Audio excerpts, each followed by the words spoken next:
আসসালামু আলাইকুম রহমতুল্লাহ। প্রিয় শিক্ষার্থী বন্ধুরা, আশা করি তোমরা ভালো আছো। তোমরা বোর্ডে লেখা থেকে বুঝতে পারছো আজকে আমরা যে টপিক্সটা নিয়ে আলোচনা করব তা হচ্ছে গিয়া অক্টাল যুগ। অক্টাল যুগ হচ্ছে গিয়া যারা ইন্টারমিডিয়েট এবছর 2025 সালের পরীক্ষার্থী, কলেজ সেকশন থেকে কিংবা মাদ্রাসা সেকশন থেকে আলিমের পরীক্ষার্থী, তাদের জন্য খুবই গুরুত্বপূর্ণ একটা টপিক্স।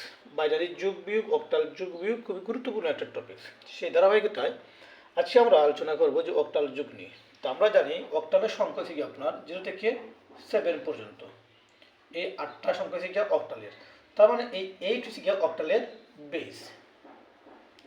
আমরা যদি অক্টালের যুগ একটা ডাক লিখি তাহলে আমরা দেখতে পারবো, মানে 8-এর ভিতরে 7 মধ্যে লিখতে পারবো। 7 মনে করি আমি লিখলাম 7 3 5 4 3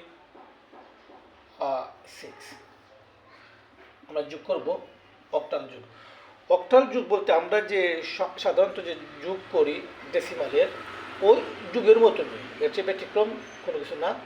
জাস্ট পার্থক্য শিখা ডেসিমালের বেজ শিখে আপনার 10 10, আর অক্টালের বেজ শিখে আপনার 8। লক্ষ্য করেন আমরা যে যুগটা করি, যেমন 5, আমি এর আগে আপনাকে ডেসিমাল একটা যুগ দেখাই।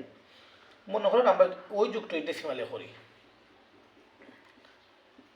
আমরা যদি ঠিক ওই যুগটা ওই ডেসিমালে করি তাহলে কীভাবে আমরা করবো, আর অক্টালে আমরা কীভাবে করবো, শুধু এই পার্থক্যগুলো যদি আপনারা বুঝতে পারেন তখনই আপনারা অক্টাল যুগ আপনার লাইক কঠিন মনে হইব না। দেখেন 5 আর 6 11, তাহলে অক্টালের বেস কত 10। 10 হওয়ার কারণে দেখেন আমরা এর 11 থেকে কি আঁকতে পারবো, 10 মাইনাস করবো, তাহলে 11 থেকে 10 গেলে কি 1। 10 কেন আমরা মাইনাস করবো, যে অক্টালের ডেসিমালের বেস হচ্ছে 10, ওই কারণে। তাহলে এখানে 1 বইব, একবার বিগ করার কারণে হাতে 1 থাকবো।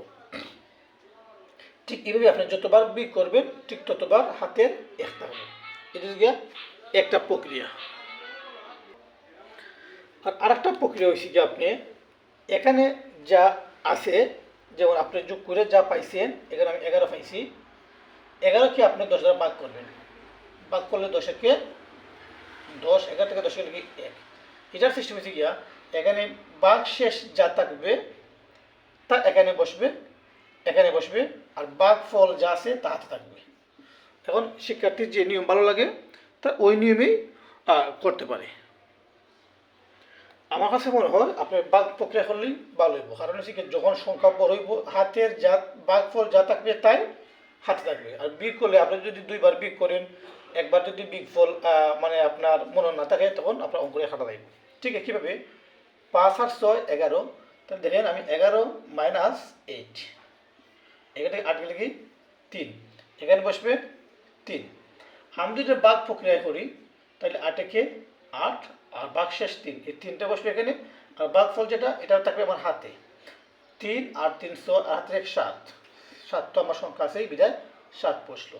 7 আর 7 আবার 11, তো 11 বসলে আবার 3, হাতে আছে 1, আর হাতের 1-এর হাতের 1 এখানে বসে যাবে। এই হচ্ছে গিয়া অক্টালের যুগ। এত কঠিন কোনো কিছু নয়। তাহলে প্রিয় শিক্ষার্থী বন্ধুরা, যদি তোমরা এই অক্টাল যুগটা বুঝে থাকো তাহলে অবশ্যই আমার যে সময়টুকু পেয়েছে বা আমার যে পরিশ্রমটুকু, এটা আমি সফল মনে করব। আর যদি কেউ বুঝতে সমস্যা হয় তাহলে অবশ্যই আমাকে জানাবে। তো আজকের ভিডিওটা এই পর্যন্তই। সবাই ভালো থাকো, আবারও দেখা হবে অন্য কোনো ভিডিও নিয়ে, আবারও আমরা কথা বলবো অন্য কোনো টপিকস নিয়ে।